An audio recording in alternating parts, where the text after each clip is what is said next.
Welcome, one and all, to this week's edition of the Chroma Team Roundtable.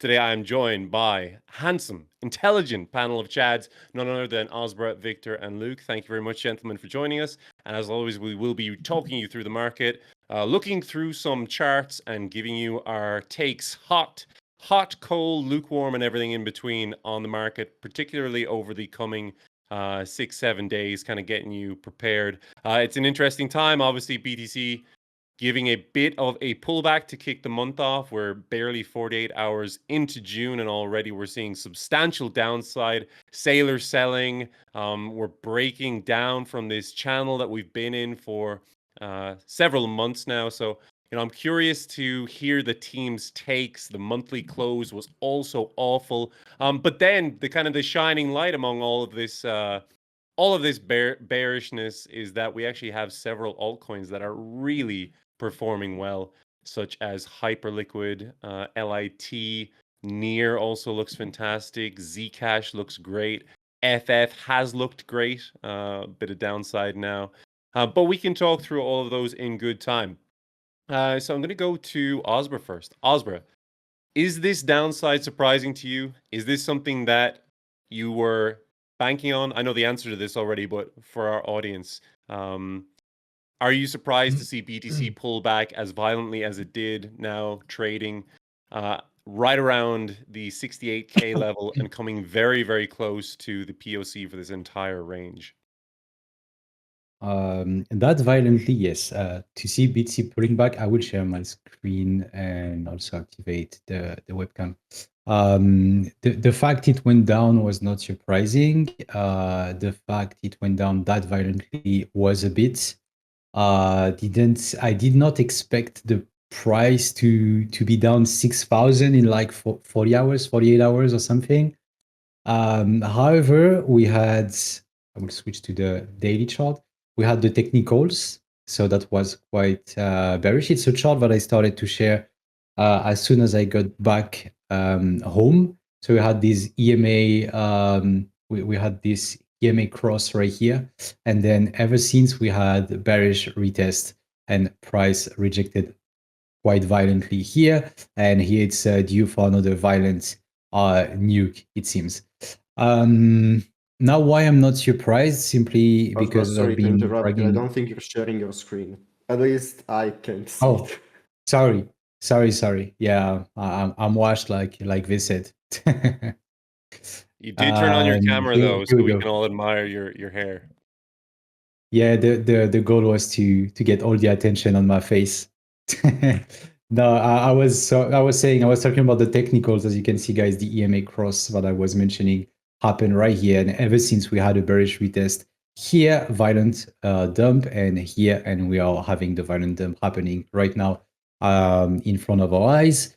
And I was gonna say, not surprised that it went down though, because I was bragging about a lot on Twitter and in the Discord. We have a capital rotation that happened a little while ago already.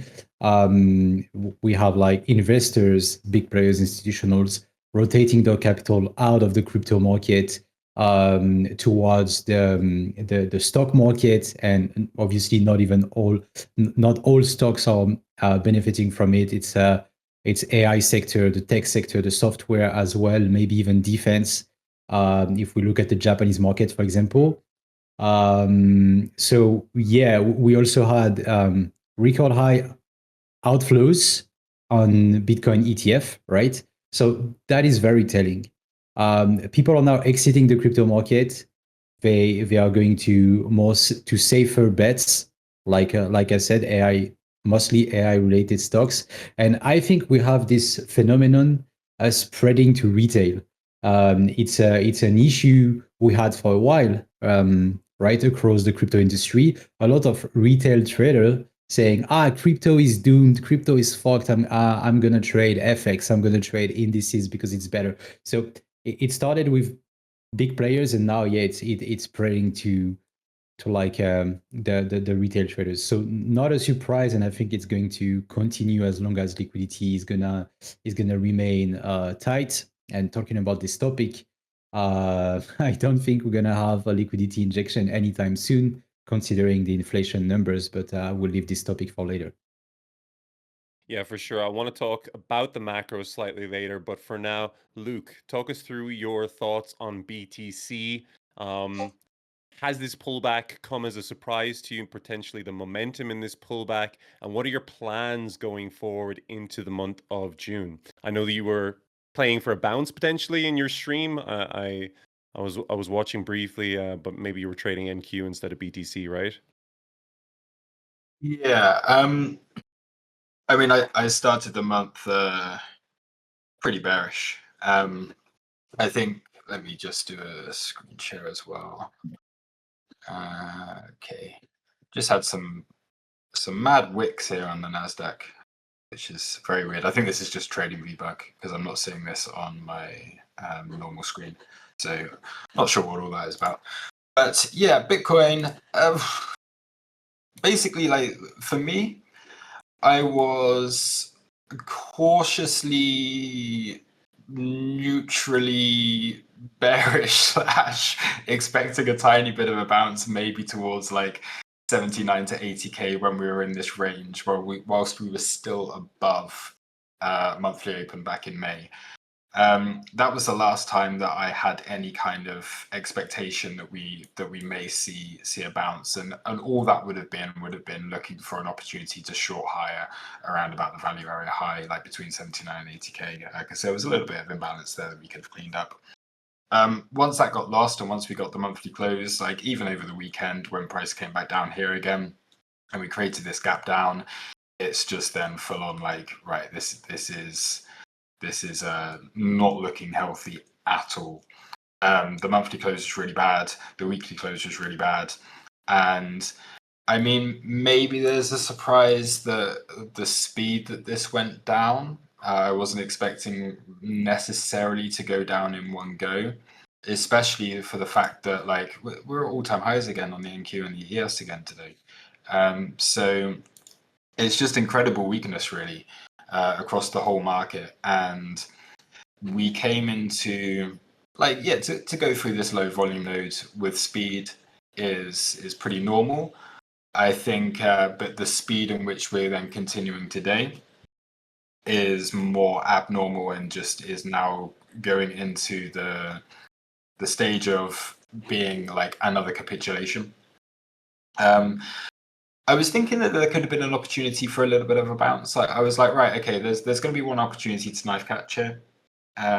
My main POI was the spot POC and a couple of naked like daily levels that we had down there, the monthly level as well. So I was thinking like around about that 68,800, we might get a bounce during the New York Open, because we had a situation on New York Open where NQ, okay, was looking pretty good, and we'd identified some higher time frame levels. We had a bit of a pullback during the New York Open.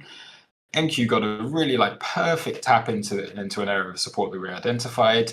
At the same time that Bitcoin hit the major level that I was looking at that 68,800, I was like, okay, cool, yeah, this is looking okay. Like I think we could try along here. What's NQ done? It's gone and blasted off to new all-time highs, and Bitcoin's just continued dumping. So yeah, it really was like, it was a small attempt to try and catch along. I ended up underwater and then I ended up closing it. It wasn't a major one for myself. It was just like, if I'm going to try and knife catch, then I'm going to just stick to the level that I like. Going to go for the analysis. Going to give it a go. Didn't work out. But now I don't really have much. I think it's now just a case of just waiting for this to find a low, to get that big increase in volume that what we're going to need to bottom. And I think we got to see alt start to follow through on this dump now. I mentioned this during the trading room as well, is we had a situation where Bitcoin was just doing this on the day and alts were pretty sideways but slightly down. And now what we're essentially looking at now is the expansion down from Bitcoin and for alts to follow that. So you get this situation where Bitcoin's like, people aren't really that interested in Bitcoin, but because alts are holding, they're just longing through this range whilst they're ranging. It's like, oh look, Ethereum's holding strong, oh Solana's holding strong, oh this is holding strong, and now we've got a nuke all of those as well, I think. So yeah, expecting the continuation with altcoins now to follow through on the weakness that Bitcoin's been showing all day. And yeah, if we're down, what are we, 5% on Bitcoin? Earlier on, we were down like 1 or 2% on alts, but now I think that follow through is happening. We're probably seeing on, sorry, I'm just whizzing through some stuff here because there's quite a few things to talk about. Yeah, this was my example, is like Ethereum, for example, had been holding within a range all day. We got to see that nuke as well, but now we are seeing those nukes. So we're getting towards like capitulation phase where we could see a bounce soon, but I'm not interested in getting involved right now. Just gonna wait and see where this ends up, and then trade when things are a bit clearer again. Yeah, I mean, it's a point that we make time and time again. It's why bother knife catching when there's this much momentum to the downside? There's this much bearishness in the market. There's a time and a place to try your luck, I think, when price is nuking like this, but I'm not sure this is it. We are legging down again as part of a bigger multi-month downtrend.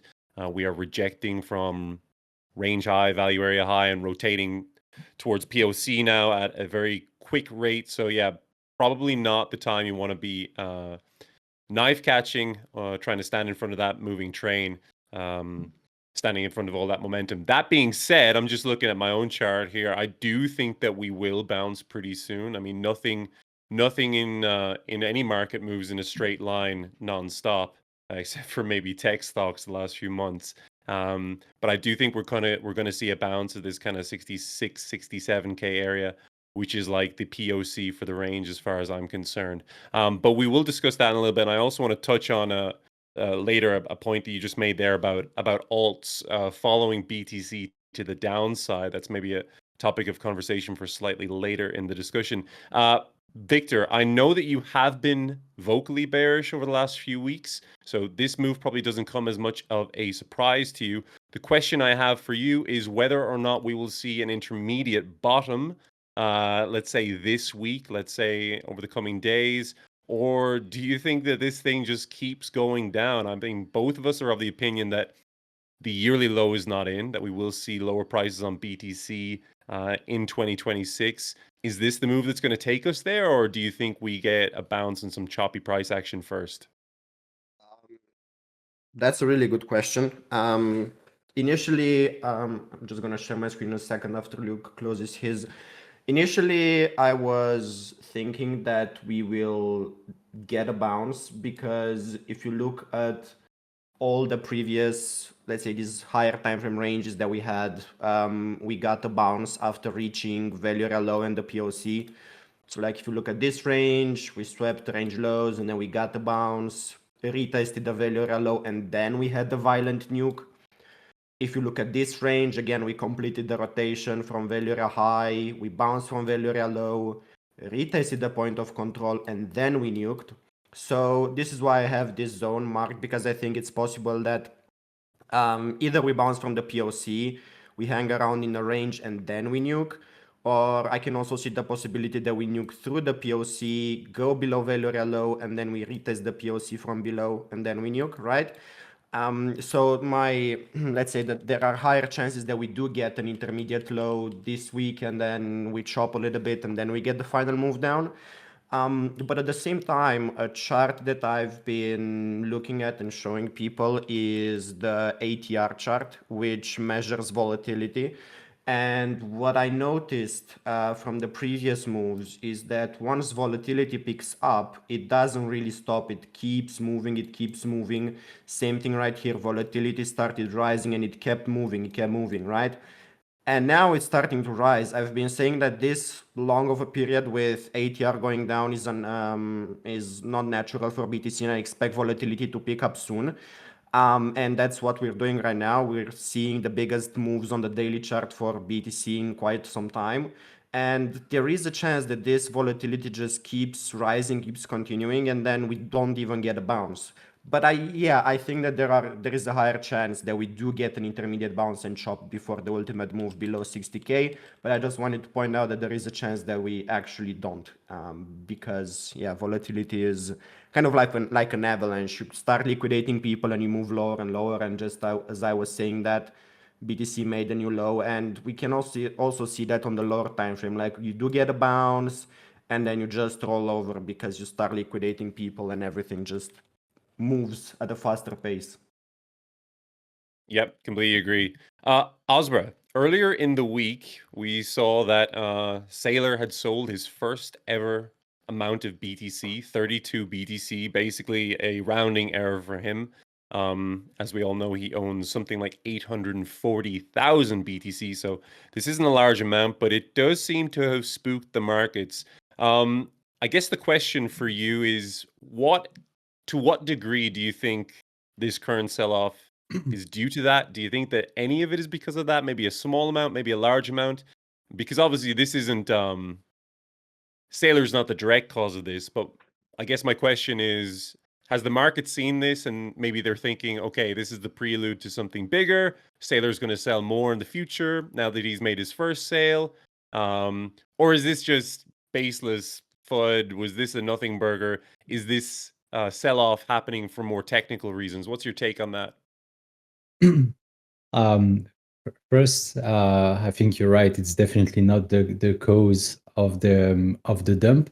However, Saylor was responsible for the price holding and going up with all the buying that he was doing with strategy. Now it's not that he stopped buying, but he's also selling. Of course, the amount that he's selling is not that significant regarding the market, but also regarding its own holdings, as Ves said in the chat.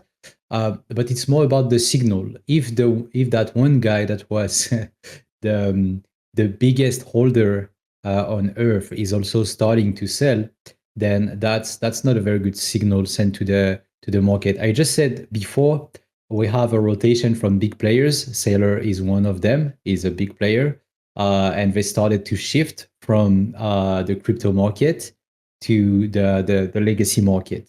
And Saylor is like no exception. He's also facing some responsibilities, I guess, regarding the shareholders, the investors in strategy. So that's not a surprise that he was selling. Remember previous roundtables, maybe a couple months ago, we said ultimately it's going to happen. He will have to do it, but when and for what amount? So now we have an answer to the two questions. The other thing is, following the announcement of strategy selling Bitcoins, look at the strategy stock.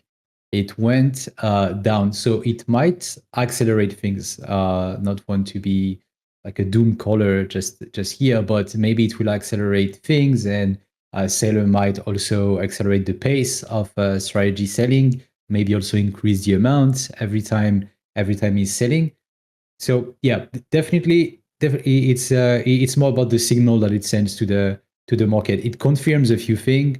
I don't want to repeat myself, but that thing about capital rotation, it confirms that. And now the unknown is he's been buying quite regularly. Now, is he going to sell regularly, just like he did with buying? That's the main question to me, and also about the amounts. The worst thing that could happen is to see the selling increase the lower we go, because it will just put selling pressure, and it will also make that bearish signal even stronger. Yeah, Victor, I see you saying in the chart that it has spooked the market. To what extent do you think that this has caused a spook in the market, or are you of the opinion that it was all in the charts all along? Because I mean, the reason I'm asking you is you were technically bearish for quite some time, and you were bearish at the right spot. You were bearish at 80K.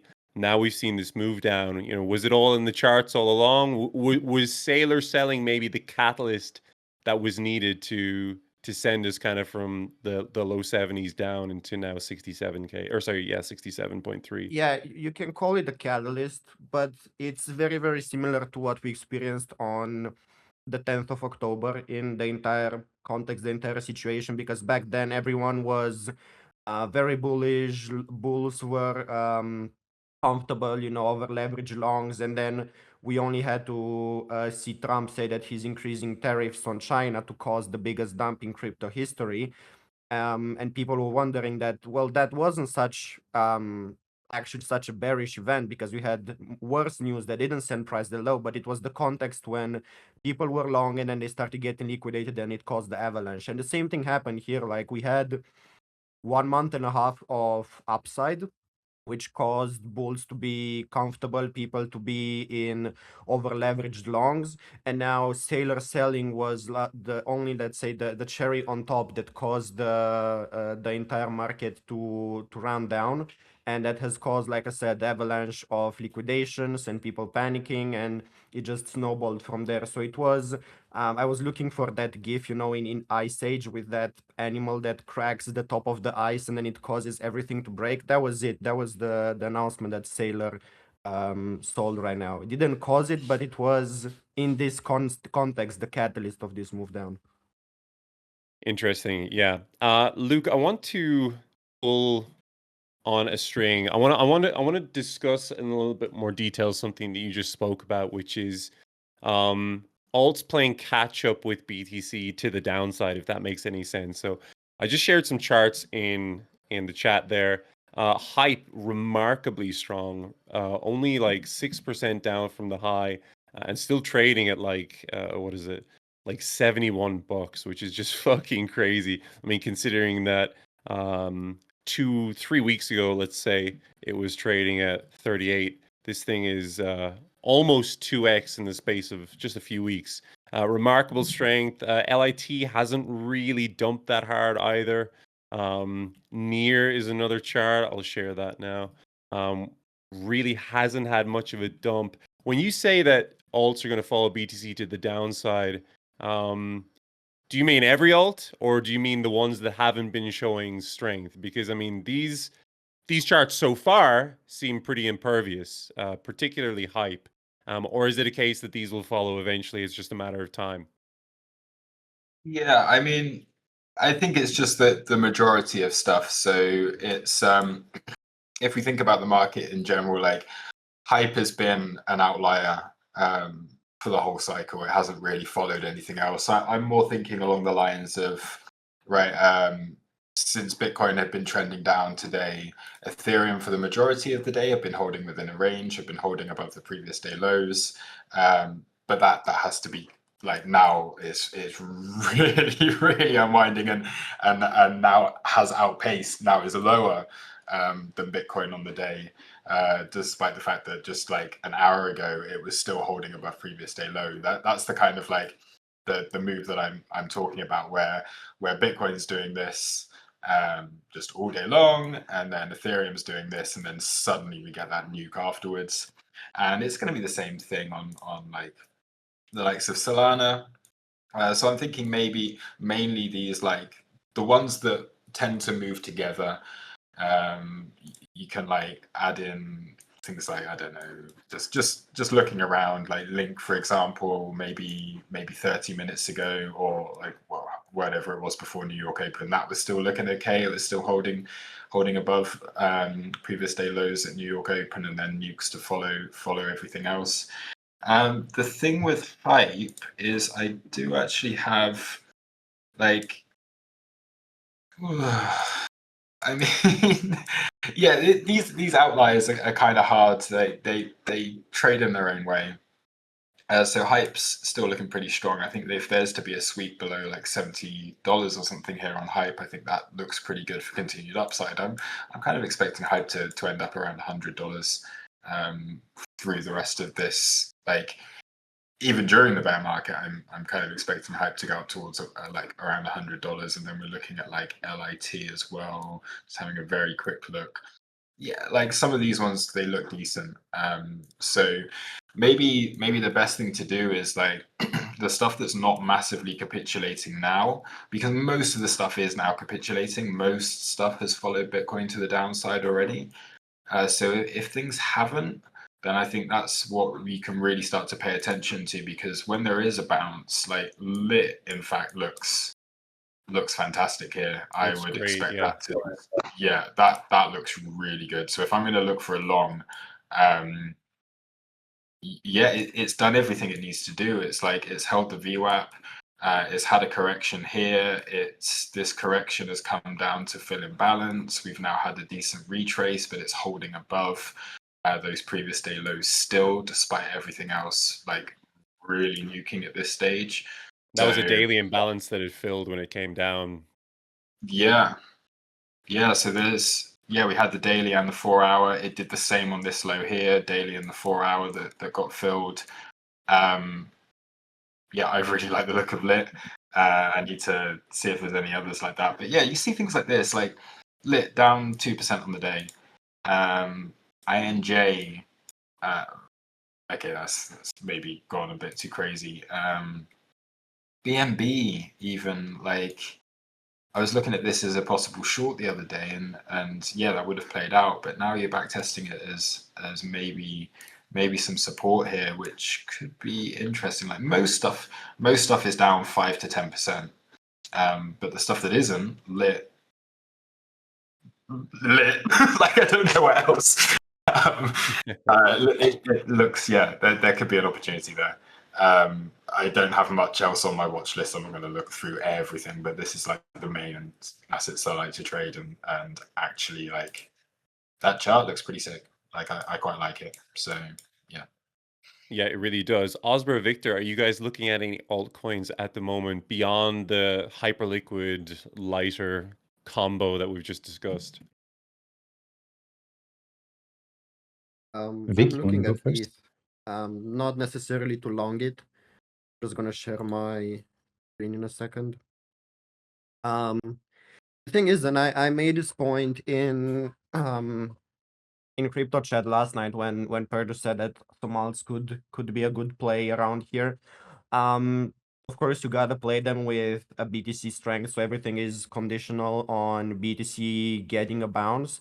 But if you look at the high time frame chart, right, the reason why BTC is behaving like this is because it had just lost the value area high, so there is no reason now for buyers to step in until we reach either the point of control or value area low. But then you got coins like ETH, who has just tapped value area low, so technically and statistically speaking, buyers should be stepping in here. So I actually expect ETH to outperform BTC for the next few days if BTC gives a bounce. And then I was looking at Sol. Sol is also just sweeping these lows. It's below value area low, so it kind of defeats my first point. BNB is just retesting value area high, so this could be another good coin. So my advice for anyone looking to play some alts is to look at medium and big market cap coins. Do not look at shit coins, but draw the volume profile of the range since February. And if we are at value area low, or if we are retesting value area high from above, then they could be better plays than BTC, who has much more room to go down than these alts. Yeah, I agree with that. Go ahead, Osbra. I do agree with Vic regarding the altcoins that we should be looking at. I will also share my screen. It should be working now. I do like the level that Vic pointed out on Ethereum. However, the downtrend is very, very clear. So to add to his advice, I would say play very carefully.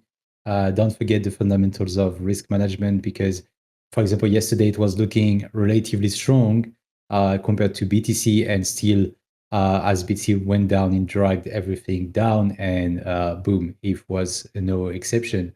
Also, like Sol, it's a level I think I've been waiting for this level for ages. At 76 right here, it's looking like a range. So if we can manage to confirm this is a sweep and then reclaim the level, there might be a long in play here. The thing is, and this is why I don't feel quite comfortable longing altcoins, is it reminds me one of my trade reviews on about AVAX, on one of my AVAX longs. It was looking very good compared to BTC, and then BTC had a sell-off, and AVAX was no exception. It did follow, and it went straight to the stop loss. So even if altcoins are looking okay, I'm not talking about hype or near, because these two ones are quite exceptional, or even lab that is scamming to the upside. These ones are exceptions. But regarding let's say the normal altcoins, the ones that are not competing with CME, for example, like if yet, stick with the fundamentals of risk management. Be very careful. I said it in my corner as well. Sometimes no trade is a good trade. So if you don't feel comfy with this movement, then just step aside and wait for the things to unfold. I guess it's a matter of days, because Trump is not going to let things go down like this. He's always stepping in when things look really bad. We also have major macro data coming in this week. So yeah, just touch grass if you don't feel like it's the proper conditions for you to trade. And yeah, that's all for me. I'm not really, regarding altcoins, that's all for me. I'm not really looking at a lot. I said you should only have maybe 5 maximum on your watch list, and we already have two taking 2 spots with a hype and near. You could have Inge as well, that Luke mentioned. And I don't see anything else, to be honest. I would just monitor BTC solely, and maybe these 3 altcoins. But that's And it. just to 100%. add to your Sorry, go on, point, Victor. yeah, if you're taking these beta plays that we mentioned, like ETH, for example, do not target new highs. Just play the dead cat bounce, get out as soon as possible, because we are still in a downtrend, and then you should expect more downside. Just play the bounce to a lower high. Don't expect new highs. Yeah, Yep. for example, this is quite clear. If you're trying a long, for example, then here you should always at least go break even or TP, or try a short, because the trend is quite obvious. 2 things you mentioned there, Osbert. One of them, we were kind of giving advice on how to play these conditions. That's something I want to touch on maybe in a few minutes. but first of all, you mentioned some big macro data on the horizon. Can you talk us through that? Yeah, definitely. On Monday, we had the PMI manufacturing. We're going to have the PMI services, and more importantly, we're going to have the NFP data on Friday, and the unemployment rate as well. These are always big news that are moving the market. So you should pay a lot of attention to it. Remember, we had very bad news regarding inflation, with a very, very strong bounce on CPI headlines, PCE headlines as well. So now we want to see if the labor market is holding or not. And I'm quite sure that if we figure out that everything is looking really bad, inflation and labor market, then the market will figure out and understand that Kevin Walsh is not going to step in and say, hey guys, let's cut rates. That's the proper conditions. Now, I think we're going to remain in a tight liquidity conditions for a while. This is also something that has been released lately. Investor sentiment. People were pricing in 2 rate cuts in 2026, and now we're talking about a rate hike and no more rate cuts at all. So this is absolutely not the proper field for risk on assets such as Bitcoin and crypto. So until things are looking better, I think Vic is quite right, and you should remain bearish. It doesn't mean you cannot, don't get me wrong, doesn't mean you cannot long from time to time. Like you said, the dead cat bounce is towards lower highs. But yeah, the macro is bearish, geopolitics is bearish. Good one. They last three changed my highlight word for word to keep it level by level. We have 65K, 67 boards for this level where they must step in order to protect BTC from going to new lows. So as long as it's holding, I will stick to this. However, to that level and trade it, yeah, I might reassess and say, in a roundable. Okay, Vic, you are right. Okay, Follis, you are right as well. You mentioned Warsh, you mentioned rate cuts. One of the things you also mentioned is Trump, and we know we've seen it already over the last couple of years, that he is willing to step in when the stock market looks in peril, when bonds are getting too overheated. I think we saw a 90-day pause on tariffs last year. We saw 2 separate ceasefires this year, all of which occurred when bond yields were approaching their respective danger zones. Do you think that if we start seeing a stock market pullback, if we start seeing, tightening liquidity regime, if we start seeing even rate hikes, do you think that that's something that Trump will intervene on? Like the impression I get is that he doesn't want to be the president that is leading any kind of stock market pullback, even if it means adopting policies that are damaging to the economy long term. We heard him speak about cutting rates last year by was it like 300 basis points or something, which would be like 3x Yes, the biggest ever cut. And that last cut came during COVID when the economy was dying and there was very little money flowing around. Arguably now we're in a kind of a superheated economy with everything pumping, and he still wants to cut rates by so much. So I guess my question is, do you think that Trump is likely to intervene or to take action if the stock market starts pulling back, if liquidity regime starts tightening? It's something very interesting because right now the stock market is the only thing that Trump can use to save the face, in my opinion. The thing is they have to first cleanse the current situation before they cut rates. I mean, it's obvious you cannot put oil on the fire, and the fire right now is pretty big. We have inflation being crazy high. We still have oil prices being crazy high as well. American people are struggling. We have high delinquency, something like the credit card debts. Like it's at record highs as well. So the situation is really bad, and I think they have to cleanse. So it will start, in my opinion, with Iran, like Vic said. And if you remember, few weeks ago, even months ago, we had a lot of people saying Trump is playing very smart, is playing a 4D chess or whatever. I think the side that is actually playing it smart is Iran, because they are using the time against the USA. And even though people have to be aware of that, even though they went to the table of negotiations, USA and Iran remain enemies. They are opponents, militarily, on the military side, but also on the side of the ideas. They remain enemies, and by doing what they are doing, I mean Iran, they are weakening the USA. They are obviously weakening Trump, but they are also weakening the USA, and it means they are weakening an enemy. The question that I can't reply to yet is for how long they can afford to do it, because at some point it's going to have an impact on them as well. But for now, I think, yeah, they are playing it smart to weaken the USA. And yeah, Trump is going to concede on the nuclear side of things, because that's the main topic regarding the negotiations.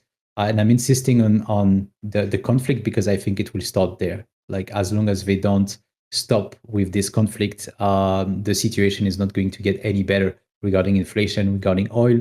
And I don't think they can do anything with rates until the situation is healthier. Because yeah, as Ves said, and as you said, if they don't cut rates, it's going to be impossible to refinance the debt. exactly. Exactly. But you're going to create other issues by doing so. And I don't think the market will get the bait. Like, oh, they're cutting rates, we can buy bonds again.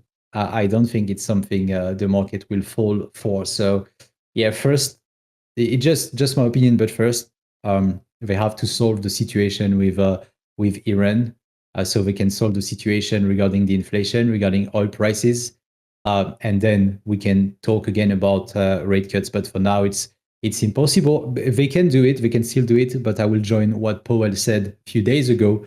It will definitely hurt the Fed independency and the Fed credibility as an institution. Yeah, I would 100%. just I I think would that's just finish. If they care about the credibility of institutions, when we see what the White House is doing on Twitter and on TikTok. Yeah, that's a great point. But that is something that we spoke about even as early as like a year or a year and a half ago. Would Trump sacrifice the credibility of the Fed in order to turbocharge the economy? Would he go for the short term gain at the expense of long term credibility? And I think we all know the answer to that one. Unfortunately, the the answer is almost certainly yes. Midterms, Um, midterms coming. yeah, exactly. So, I mean, so let's see. I think that nothing is off the table is the lesson that I've learned. Even if you think that something might be contrary to common sense or contrary to logic, nothing is off the table in this presidency, and that is a lesson that we have all kind of learned the hard way in many ways over the last 2 years, but also the 4 years that came before it. For the last 10 minutes, I want to whip around the panel here and just get some fucking trading advice for the audience member, for the guys listening to this, maybe even just to reiterate things that we already know, but just to talk through them again. Because this is something that even now, I mean, I've been trading for 5 years. Even now, I sometimes get the urge to knife catch. I sometimes get the urge. I look at a downtrending market. I look at a big move down like this, and my brain is just thinking, "Oh, this is gonna bounce. We're gonna get some mean reversion. We're gonna get a move here that I can capitalize, and we're gonna get some scalp longs here, whatever the case may be." I mean, I'll go first, right? And then I'm going to go to Luke, who is far more experienced than I am. So I'll give my novice take, and then we can hear from the real expert. But my take is that it's almost never worth it to try and be that guy sniping the bottom, right? It's almost never worth it trying to be that guy standing in front of the moving train, trying to snipe the perfect bottom. That's not how you make consistent returns in this market. That's not how you make meaningful gains on your portfolio. Sure, can it play out? Absolutely. Is it repeatable enough for it to be, I guess, a meaningful part of your portfolio growth and your trading strategy? I have my doubts, to be honest. I see far more guys blowing up from trying to catch knives and trying to time the bottom than I see guys make money from it. But the thing is, social media has really conditioned our brains to thinking that's normal, because every time the market bounces, and I'll fucking guarantee I'll put my name on it, that if you see a bounce here from 67K, let's say we even bounce to 68, 69, you're going to go on X, and the first thing you'll see are all these guys saying, "Ah, yeah, we sniped the bottom. Me and the boys on Discord printing. We absolutely nailed it. We had this level in mind, blah, blah, blah, blah, blah." You see that time and time again, right? What you don't see, because this is social media, you don't see the 5, the 6, the 7 losses that they took before catching that bottom. You just see the P&L card, the big return, and then you think, well, why not me? And then the next time price nukes, you're like, I'm going to be that guy. I'm going to be the guy flexing the P&L card, flexing the perfect entry. And sure enough, you get stopped out 4 times and your portfolio takes a hit, and then you get frustrated, right? So for my money, it's almost always better to wait for the market to actually give you confirmation and then be a reactive trader rather than being a predictive trader. Your job is not to time the bottom to perfection. Your job is to make fucking money. Your job is to trade repeatable setups. Your job is to wait for the market to give you information and then act on that information, right? We're not fortune tellers, we are traders. And that's my basic thoughts on it. And like, it took me many years to kind of figure that out, because I was in this mindset of like, I want to be that guy, it was almost like an ego thing. So I'm curious. I'm going to go to our full panel, but Luke first. What's your take on that? What's your take on knife catching in general? Yeah, I'd agree with what you say. I think, like today, for example, I think trying a trade, trying something once is fine. If you have a level that you've marked out and you feel that level is likely to give you a reaction, then I think it's okay to do so. And this is what I tried earlier on. I had a level that I was like, okay, there's some confluence there. I think this is a level that I've marked out and I've had on my chart for quite some time. But I'd like to see if I can catch a trade from it. If you get it, great. If you don't, what you really have to do at that stage is just not get caught into holding, because you know that other people are going to be looking at probably a similar level. If it's a level that you think is going to get a reaction, like for example today, it was a POC on spot, and that had been holding. That, like, historically had been quite a nice level that you would often expect the price to at least react from. But if it doesn't, you just got to get out of it pretty quickly, because that's the point at which it starts to liquidate everyone that's there, which is kind of what we see now, where we've accelerated beyond that point. So I think trying a trade once with pretty strict risk management and just being aware when it's not going your way is okay. And this happened to me up at the top as well. Like I shorted 88. No, what was it? I shorted the very, very top. And sometimes you catch those. Like I had the level that I wanted, 82,800. That's what it was. I had the level that I wanted. I wasn't convinced that was going to be the high, but it ended up being the high. And sometimes you do catch them. So I think, like, by all means, have one attempt. But what you really don't want to do is start to be like, like you end up, there's a big risk that you can just get lost in the chart. Like when things are going so fast and like they have done now, you can just get real lost in the chart and you don't really know where things are at anymore. Like, I mean, from where we were at the start of New York session to where we are now is down 3%, and that's going to take a lot of time to recover, and you could end up being underwater for a long time by holding on to a bad trade like that. So yeah, I guess that would be my, I wouldn't call it advice or anything, but I think, like, for myself, I feel comfortable trying something once, and it's more just a bit of fun. And I see the question here from Aquatom, like, how do you size it if you don't set a stop loss initially? That's the thing. You just got to be sensible. Like I do it more for, like, to be honest, it is a little bit of an ego thing, right? And I still do it now. It's like, right, if I catch this and hey, we're live, we're in the trading room, we're going to see if we can get that. I'm not risking a lot of money on it. And sometimes it's just like, hey, if this level hits and we end up reversing here, then great. But I'm not interested in getting involved in, like, I'm not going to risk a certain percentage of my portfolio on a move that I don't have confluence in, I don't really have context in for it. It's just one of those that's like, okay, well, this is like, you got to be, there's no point trading if you don't have some kind of enjoyment from it as well.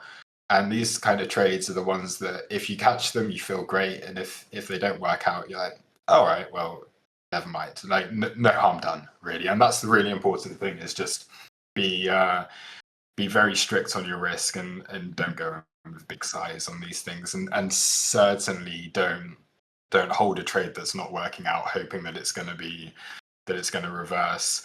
And then even more so, certainly don't get yourself stopped out and then try again, like where you no longer have context and you end up getting lost, because that's when like thought can come into play and you just end up getting like completely wrecked at that stage. So yeah, now and again it works out. I've had some really nice trades from catching bottoms, catching tops, but yeah, the probability is pretty low, so just be aware of it. Yeah, I think that the key takeaway there for me is just to be ruthless managing your risk, right? It's one thing saying, okay, we have some signs of absorption on low time frame. I'm going to chance something here with a Titan validation. I'm going to give it 2 attempts, and if I get stopped out twice, that's me done. It's quite another thing to just, 50x long and very loose idea of an invalidation, and then to get stopped and then to try again, and they get stopped and try again, and then you get tilted, so you go double X size. Like, it all comes down to risk management and being sensible with how you play it, right? Veslin asking, Luke, I'm curious, what was the risk you used as a percentage of your trading account? 1% or lower? That's the thing, I don't really know. It's definitely lower. It's not like it's one of those things. I think earlier on I went in with like 0.1 BTC, and I ended up losing, I think it was $80. And it's like, it's one of those that it's not going to make any difference to me. So it's and I mean, I'm not trading with like I certainly don't trade with size. Like, my size isn't like big fucking whale size anyway. I'm one of those guys that just trades a little bit and withdraws money from my account on a regular basis anyway. So even if I lose an account, it's like I'm not someone that tries to build a portfolio from like 1k to 100k. I'm like, if I have a 1k account and I get it to 2k, I withdraw that money and send it back to 1k again, and do that kind of thing. And so even if I take a bad loss, it's not a bad loss in the grand scheme of things. Sure, got it. Victor, advice for our listeners when it comes to knife catching. Yeah, just don't do it, because I mean, you can do it if you count range training as knife catching. I'm gonna share my screen for just a second, because when you're ranging, you can get really nice sharp reversals at important levels. So for example, when we started ranging here just last week on Friday, you could have knife caught this move down, and then on Saturday or Sunday, you could have caught this sweep of value area high. Like, these are okay knife catches because price is ranging. But some people don't count that as knife catching. But when we're trending down like this, which would be by definition the correct usage of the term knife catch, then absolutely don't, because you can try it once, 2, 3, 4, 5, 6, whatever many times, and you won't succeed. And even if the 10th time would be the time that you caught the bottom, then hey, you need to hold the trade open for a 10-hour trade just to be back to break even. And that's psychologically very hard. And also, that's assuming that you're still willing to take that 10th trade, which is almost never the case because you're tilted. So yeah, don't ever step in front of the moving train that is such a strong trend in a single direction. Don't knife catch, or even if you do, just every single time get out like really fast, because remember that you're trading against the trend. And yeah, always manage your risk. And if you took 2 losses that day, then just stop, because it means that the trend is too strong.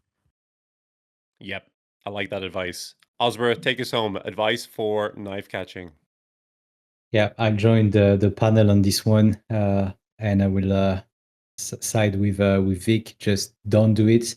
From the stats we have at CFT, knife catching is one of the main reasons people obliterate their accounts. They take repeated trades. They take the same trades multiple times, and they just end up breaching accounts sometimes within just a few hours. Especially during days like today, and during price action, like most recently, BTC dumped 6,000, as I said at the beginning of the roundtable, in less than 2 days. And this is in such short spans that people destroy their account because they try to long 70K, they try to long 69, then 68, then 67, and they found themselves in a situation they cannot trade anymore, because if they do, we take the risk to reach drawdown, or they just nuke the account. And from personal experience, it only has negatives to knife catch. Like Vic said, on the psychological side, on your mental, you're gonna be tilted, you're gonna feel frustrated, angry, all these negative emotions. And obviously on the financial side, most of the time we just end up losing money, even if the 5th or the 6th time is a success, it's not going to be enough to cover all the losses that you took unless you go all in and you get lucky. So yeah, don't do it. And the only to talk about Luke said just a little bit, only do it if you had a level that you've been watching for a while. Let's say you've been looking at 67. It's a level that also, Follis, you mentioned quite a lot. Let's say you had this level, you see the price falling there, and you're like, okay, I have to trade, but it doesn't mean don't use risk management. Just always do. And it's also completely fine to change your mind and be like, okay, the current market conditions are weird, so I'm not even gonna long a level that I've been looking at for like weeks, for example. So yeah, that's my take on it. Just don't do it, to summarize everything. Yep. So it looks like the takeaway there is Luke's the only one crazy enough to really attempt the knife catches, right, boys? The rest of us are all we're too sensible. We're too boring and too sensible. I mean, you're saying don't do it, but I'm sure on occasion. Oh yeah, and I actually said in the chat there are two levels that I think are I won't say acceptable, but I think NPOCs on a high time frame, by which I mean weekly or monthly NPOCs, those things have a remarkably high hit rate when it comes to a mechanical bounce. I'm not talking about a full-blown trend reversal. I'm just talking about a like 1-2% bounce that you can trade and get your stop to break even or get your stop in profit ASAP, right? Just for a mechanical scalp and like high time frame external liquidity sweeps. Like how many times did we see? I'm trying to think. I think it was like 2024, right? Just after the ETF narrative, the ETF meta, when BTC kept putting in like new all-time highs, and every time it ran the high, it would nuke like $7,000 or $8,000. And like those are the mechanical moves I'm talking about, where you get a sweep that you can trade and kind of get your stop into profit ASAP rather than looking for a full-blown trend reversal. You're just looking for something mechanical. But I think I think you need to be pretty experienced to do that with any kind of expectation of a regular return. So please bear that in mind. I mean, I've been trading for a few years now, and even I know that if you totted up all the knife catches I've ever had in my career, I'm probably not even in profit. So yeah, as Luke said, if you have a level in mind and you can be ruthless about your risk, then maybe. And that's where I'm gonna leave it, boys. Maybe. But in general, I think the meat of the move, the meat of the money, sorry, the most of the money is made in the meat of the move. Holy fuck, five M's. Right, the middle of the move, that's where you make your money. Play with the trend. Don't try and fight momentum. Don't try and swim upriver. The trend is your friend until it comes to an end. All right, boys, on that note, we're going to end it there. Thank you very much to our panelists. We had Victor, Luke, and Osbra, as handsome as ever, especially Osbra with his new hair. Osblonde is here to stay. And yeah, apologies once again for starting the stream slightly late.